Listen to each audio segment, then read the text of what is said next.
आपको रोटी खानी हो तो पहले बता दिया करो बाबूजी। आज की कहानी हमारी इसी टॉपिक पे रहेगी। बाबूजी, अगर आपको रोटी खानी हो तो आप पहले बोला करो।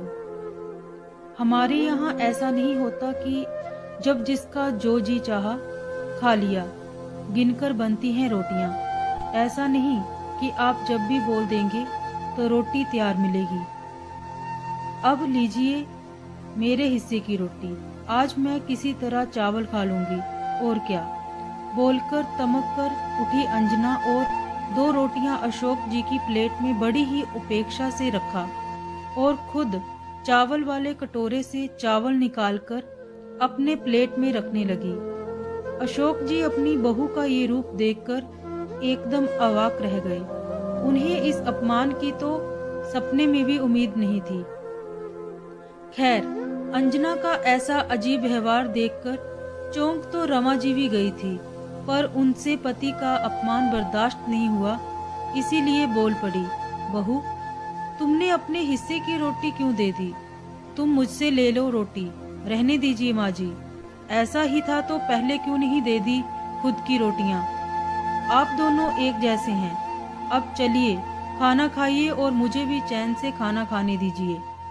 उन्हें भी कदाचित अपनी बड़ी बहू से ये उम्मीद नहीं थी और वे जानती थी कि ये लड़ाई सिर्फ रोटी की नहीं है, बल्कि अब बहू बेटा उन्हें बर्दाश्त नहीं कर पा रहे थे। फिर भी मुन्ना थोड़ा सा तो लिहाज करता ही था, इसीलिए दोनों ने इस आशा के साथ अपने बेटे राजीव मुन्ना की तरफ देखा, जिसे वह प्यार से मुन्ना कहकर बुलाते थे, कि शायद वह अपनी पत्नी की बात का विरोध करते हुए कुछ तो कहेगा। भला ऐसे कैसे तुम अम्मा और बाबूजी से बात कर रही हो? लेकिन जब उन्होंने देखा उनका बेटा सिर झुकाए चुपचाप रोटी के टुकड़े तोड़कर अपने मुंह में रख रहा है, तब वह समझ गए कि अब इस घर में उनका दाना पानी उठ चुका है। अब सम्मान की रोटी यहाँ हरगिज नसीब नहीं होगी। दोनों चुपचाप अपमान के घूंट के साथ किसी तरह रोटी के टुकड़े निगल गए। अशोक जी ने तो दोबारा सब्जी भी नहीं ली, बस किसी तरह रोटी दाल में भिगोकर निगल गए। अगर जरा सा भी खाना छोड़ देते तो फिर सुनने को मिलता कि खाना बर्बाद कर रहे हो।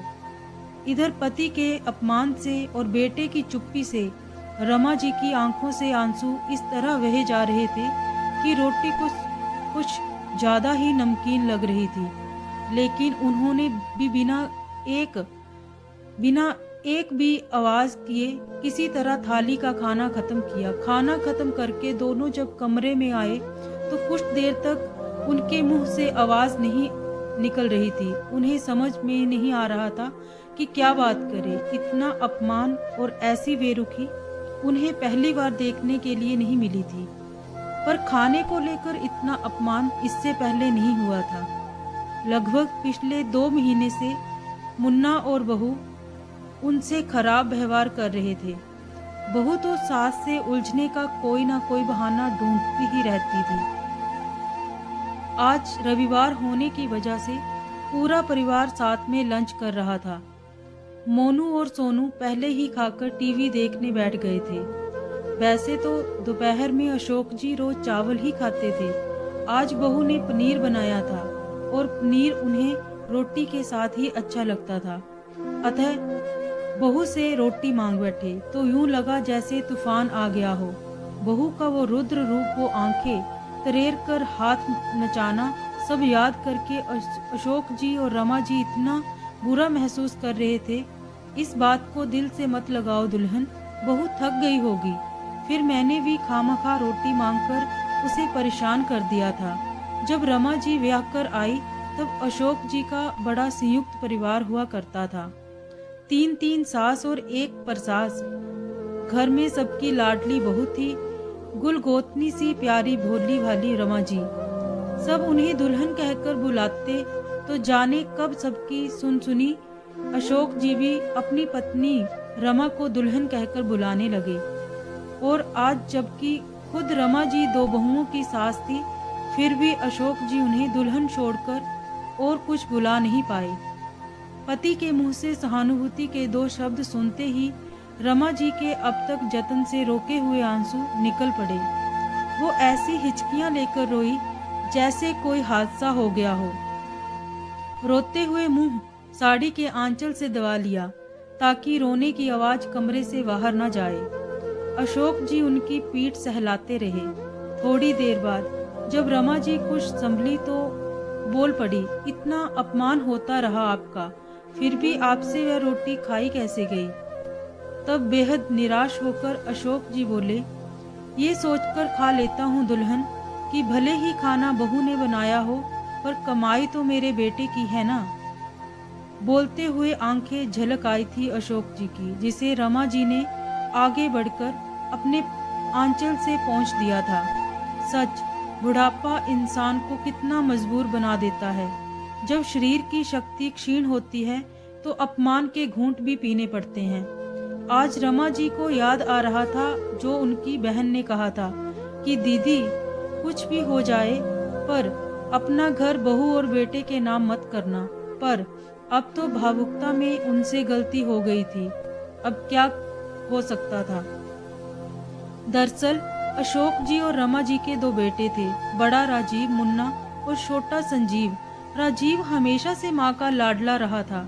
बड़ी मिन्नतों के बाद जन्मे अपनी पहली संतान को प्यार करते हुए रमा जी ने जैसे अपनी आंखों पर पट्टी बांध ली थी। इसीलिए राजीव का स्वार्थी स्वभाव और खुदगर्जी उन्हें नहीं दिखती थी। संजीव राजीव के मुकाबले पढ़ाई में उतना जहीन नहीं था पर अनुशासित था। जैसे जैसे दोनों बड़े होते गए राजीव और उदंड होता गया और संजीव अपने लक्ष्य को समर्पित होने लगा।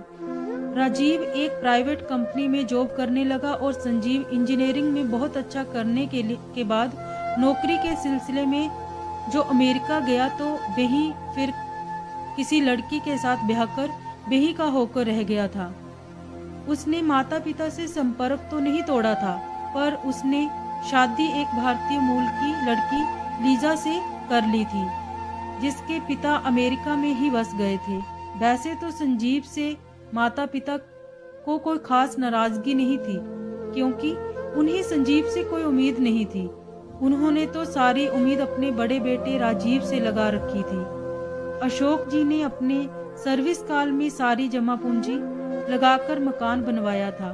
4 साल पहले रेलवे की सरकारी नौकरी से रिटायर हुए थे अशोक जी और दोनों पति पत्नी चितरंजन में आराम से रह रहे थे। मुन्ना एक प्राइवेट फर्म में था और बेंगलोर में नौकरी कर रहा था। वह पत्नी सहित सोनू और मोनू के साथ रह रहा था। अब उन्हें वहां अपना फ्लैट लेना था और पैसे कम पड़ रहे थे। इसके अलावा उसके दिमाग में मकान को अकेले हड़पने की योजना भी चल रही थी। छोटे बेटे संजीव ने विदेशी लड़की से शादी कर ली थी, इसीलिए माता पिता दोनों उससे नाराज थे। सो इसी बात का फायदा उठाया राजीव ने। राजीव के सास ससुर भी उसी की कमाई पर पल रहे थे और उनके साथ ही रहते थे। अब अशोक जी और रमा जी के आ जाने से उन्हें राजीव ने अलग एक किराए के घर में रखवा दिया था। इसीलिए भी अंजना को सास ससुर इतना ज्यादा खटक रहे थे।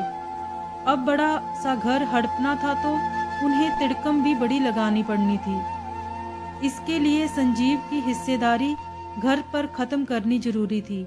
राजीव और अंजना ने ये कहकर कि संजीव ने तो लीजा से लव मैरिज कर ली है और विदेश में शादियां तो टिकती नहीं, सो अगर उनका तलाक हुआ और माता पिता ने घर और जायदाद का बंटवारा किया तो एक हिस्सा लीजा को भी मिलेगा और इस तरह मेहनत से बना हुआ घर किसी और के हाथ चला जाएगा। फिर अपनी माँ की भावनाओं को उकसाते हुए मुन्ना बोला, सोचो माँ, जिस घर में आप ठाकुर जी की पूजा करते हो वहाँ विदेशी मांस खाकर अपवित्र करेंगे। ये सब सुनकर रमा तिलमिला गई और किसी तरह अशोक जी को जोर दिलाकर घर राजीव के नाम लिखवा दिया। तब तो बेटा बहू इतना मीठा बोलते, मान सत्कार और आदर देते कि रमा जी और अशोक जी एकदम गदगद हो जाते।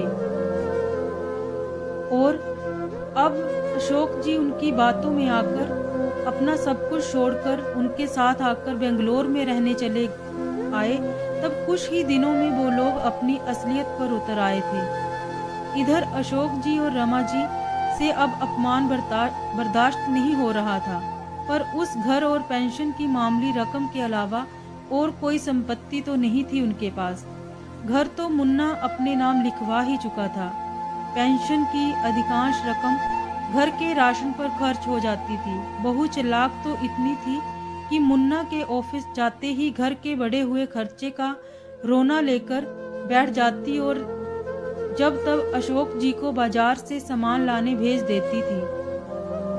उन्हें पैसे देने का तो सवाल ही नहीं उठता था, क्योंकि बहू उन्हें ये याद दिलाना नहीं भूलती थी कि उन दोनों के आ जाने से घर का खर्चा कितना बढ़ गया था। और अशोक जी को पेंशन तो मिलती ही थी। कुल मिलाकर दूध सब्जी का खर्चा तो अशोक जी ही उठा रहे थे। अब कभी राशन भी लाना पड़ जाता था। दोनों ही सज्जन थे और उनके पैसे बेटा बहू और बच्चों पर खर्च हो रहा था, इसीलिए कुछ बोल नहीं पा रहे थे। पर ऐसे में पेंशन की सारी रकम राशन पर ही खर्च हो जाती थी। हाँ, इतनी गनीमत थी कि सरकारी नौकरी से रिटायर हुए थे, इसीलिए मेडिकल फैसिलिटी मिली हुई थी, वरना इस महंगाई में बीमारी से दवा दारू का खर्चा चलाना मुश्किल हो जाता। आज अशोक जी को अफसोस हो रहा था कि उन्होंने अपने बेटे मुन्ना की बात मानकर अपना मकान क्यों उसके नाम कर दिया। इन दिनों अशोक जी अक्सर सोचा करते कि कम से कम घर अपना होता तो सिर पर एक इज्जत की छत तो होती। इतना अपमान और तिरस्कार सहकर वह कभी भी किसी और के घर में नहीं रहते। अब जो व्यवहार मुन्ना और बहू उनके साथ कर रहे थे, तो इस घर और घर के लोगों को अपना तो नहीं कहा जा सकता था। आह, कितना सुंदर हवादार घर था मेरा। बड़ा सा बरगद का पेड़ उस घर में खूबसूरती और बढ़ा देता था। बचपन में दोनों बच्चे टायर लगाकर बड़े पेड़ से टांग दिया करते और झूलकर बहुत खुश होते। समय के साथ लोग फ्लैट में रहने लगे, पर अशोक जी को वह हवादार घर बहुत प्रिय था, जो अब मुन्ना अपने नाम कराकर जल्दी से किसी थर्ड पार्टी को बेच भी दिया था। कदाचित उसके मन में ये बात आई होगी कि किसी को बेचा नहीं तो कल संजीव उस पर अपना हक जमा सकता है। तब तो इतना प्यार दिखा रहे थे मुन्ना और बहू कि अशोक जी को लगा कि वह कितने किस्मत वाले हैं जो उन्हें इतने अच्छे बेटा और बहू मिले हैं। लेकिन उनके नाम करते ही लगभग 2-3 महीने के अंदर ही दोनों के साथ खराब व्यवहार करना शुरू कर दिया। सच कहते हैं लोग कि सबसे पहले इंसान अपना रंग बदलता है, गिरगिट तो यूं ही बदनाम है। आज जीवन संध्या में दोनों अपने सूने मन के आंगन को लेकर सोच रहे थे कि अब इसमें उजाला कौन करेगा। पर वो कहते हैं ना, हर परेशानी का हल होता है। एक दिन छोटे बेटे संजीव का फोन आया तो दोनों संयोग से पार्क में थे। वह भी बहू को प्राइवेसी देने के लिए दोनों निकल आए थे, क्योंकि उनके रहने से बहू का मुंह हमेशा सूजा हुआ रहता था। तो मुन्ना ने खुद कहा था कि अम्मा बाबूजी, आप लोग हमेशा घर में मत पड़े रहा करो, बल्कि कभी कभार बाहर पार्क में घूम आया कीजिए। इससे थोड़ा अंजना को भी सुकून मिल जाएगा। वैसे भी दोनों जब घर पर होते थे तो बेटा बहू दोनों ही कड़ी नजर थी उन पर कि किसी से बात कर रहे हैं, क्या बात कर रहे हैं।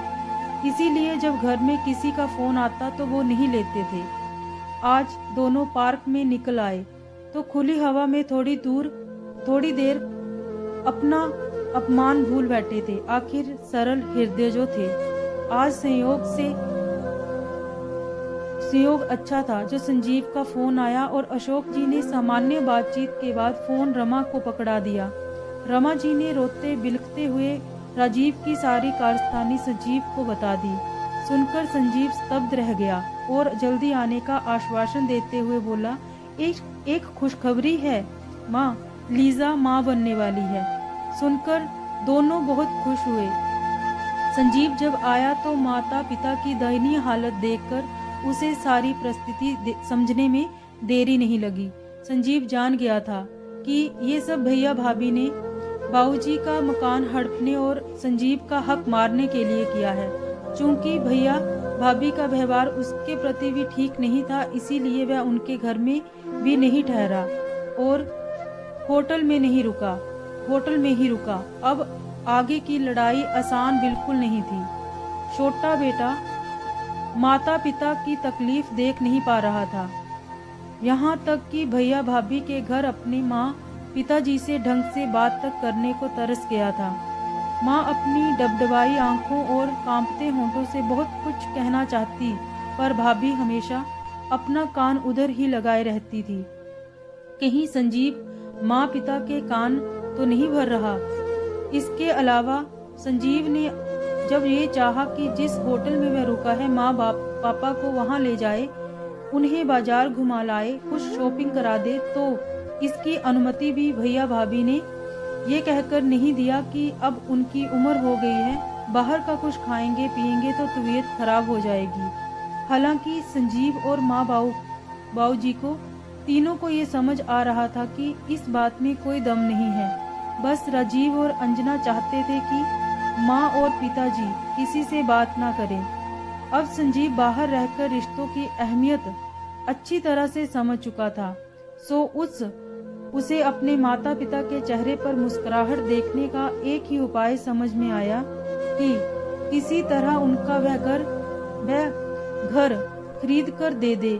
सो उसने अपनी जमा पूंजी की मोटी रकम दोबारा उस घर को खरीदने में लगा दी। बचपन में संजीव यही देखता आया था कि माँ पिताजी अपना सारा प्यार राजीव पर ही लौटाते आए थे। माँ तो राजीव भैया के इतने करीब थी कि वह कई बार संजीव के साथ पक्षपात पूर्ण भरा रवैया भी अपना लेती थी। राजीव से दबकर ही संजीव बड़ा हुआ था। कहते हैं कि पूत के पैर पालने में ही दिख जाते हैं, वैसे ही बचपन में भी कई बार राजीव के स्वार्थी स्वभाव का पता चल जाता था, जिसे रमा जी की ममता ढक देती थी। संजीव इसी भेदभाव को झेलकर बड़ा हुआ था। वहीं इस उम्र में जाकर जब राजीव की असलियत पता चली, तब उन्होंने संजीव पर भरोसा और उससे उम्मीद करनी शुरू की। अब कहीं जाकर संजीव को अपने माता पिता का पूरा प्यार मिला और उसे जब राजीव भैया के कारनामे और स्वार्थ के बारे में पता चला तो उसका मन उनके लिए सहानुभूति से भर गया। अपने देश से बाहर जाकर संजीव और भी संवेदनशील हो चुका था। जहाँ तक कि रिश्तों की क्या अहमियत है और माता पिता की जगह कोई नहीं ले सकता, ये सब बातें संजीव अब समझने लगा था। इसीलिए अशोक जी और रमा जी के लिए उसका प्यार और बढ़ गया था। इसीलिए उसके लिए अब अपने माता पिता की खुशी से बढ़कर और कुछ भी नहीं था। अब के संजीव दिवाली की छुट्टियों में कुछ दिनों के लिए आया तो लीजा और बच्चे को साथ लेकर आया। पहले की तरह होटल में ही ठहरा वो।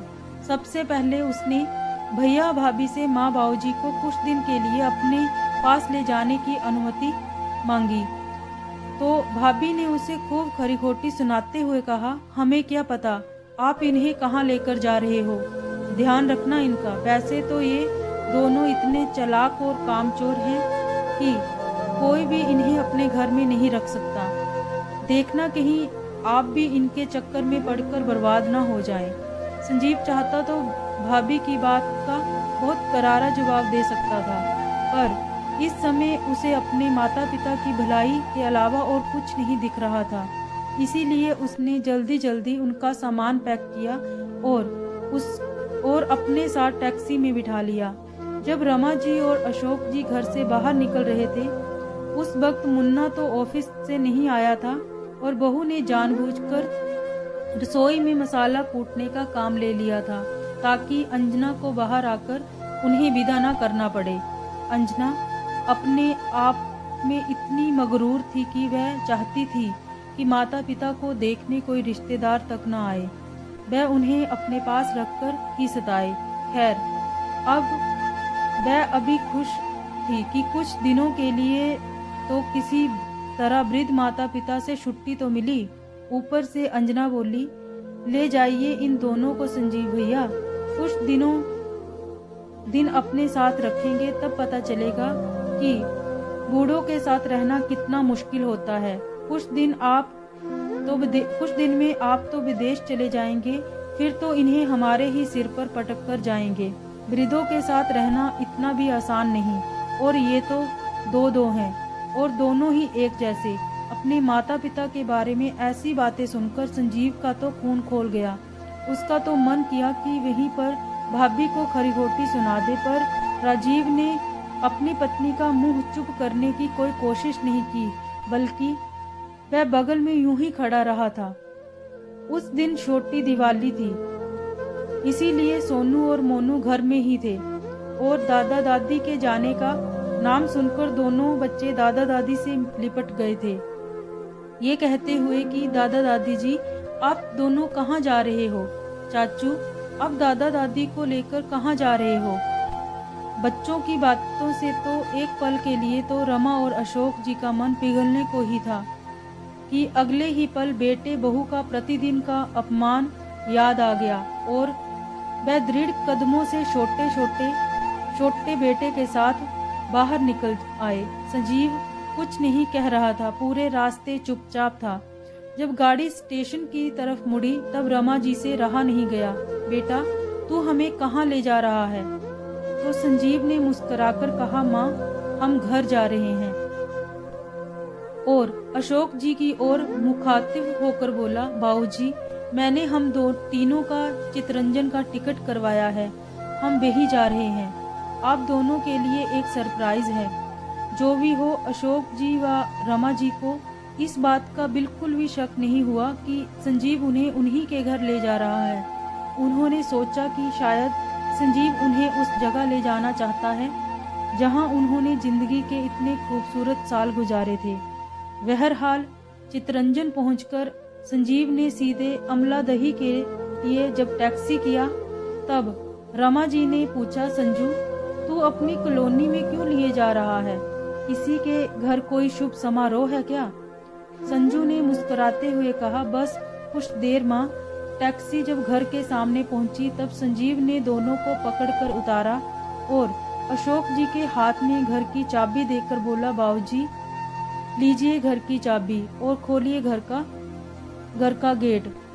अब इस घर से आपको कोई भी नहीं निकाल सकता। मैंने ये घर खरीद लिया है। ये कहते हुए संजीव माँ का हाथ पकड़कर घर के अंदर ले आया। थोड़ी देर बाद सारा सामान अंदर रखकर जब संजीव और अशोक जी ने रमा जी को ढूंढा तो एक बहुत ही मार्मिक दृश्य दिखाई दिया। रमा जी घर के हर कोने को, हर दरवाजे, खिड़की को पकड़कर लिपटकर ऐसे रो रही थी जैसे कोई माँ बिछड़े बच्चे को पकड़कर रोती है, और थोड़ी देर में बच्चों की तरह खुश होकर बोली, अरे संजीव, तूने तो मेरे ठाकुर जी को भी बुला लिया है और चाय का सामान भी है। वाह, क्या बात है। अशोक जी चाय के शौकीन थे, सो बोल पड़े। कुछ देर बाद संजीव लीजा और बच्चे को भी ले आया। लीजा अपनी मामी के घर ठहरी थी, जो इंडिया में ही रहते थे। चितरंजन के समीप आसनसोल में लीजा के मामा का घर था। आज सब इकट्ठे हुए थे और अशोक जी व रमा जी अपनी छोटी बहू और पोते से मिलकर गदगद हो गए थे। और आज घर में जो खाना बना वह बहुत स्वादिष्ट था, उसमें किसी का अपमान जो नहीं छुपा था। और आज रोटियां गिनकर नहीं बनी थी, क्योंकि इस घर में कभी भी रोटियां गिनकर नहीं बनती थी। एक बेटे ने आगे बढ़कर माता पिता को स्वाभिमान की जिंदगी दी, और आज रमा जी और अशोक जी सोच रहे थे कि जैसे सारी उंगलियां बराबर नहीं होती, वैसे ही सारे बच्चों के संस्कार एक जैसे नहीं होते। जहां राजीव जैसा स्वार्थी और मतलबी बेटा है, वही संजीव जैसा बेटा भी उन्होंने ही जना है। मान सम्मान से बढ़कर और क्या हो सकता है भला। उम्मीद है आपको मेरी ये स्टोरी अच्छी लगे। आप मेरे चैनल विप्लव वॉइस को सब्सक्राइब कर भी कर सकते हैं, ताकि आप अपना खाली समय ऐसी ही स्टोरीज को पढ़कर व्यतीत करें। और अगर आपको मेरे चैनल से कोई और स्टोरी अच्छी लगी तो आप उसे लाइक और शेयर भी कर सकते हैं। धन्यवाद।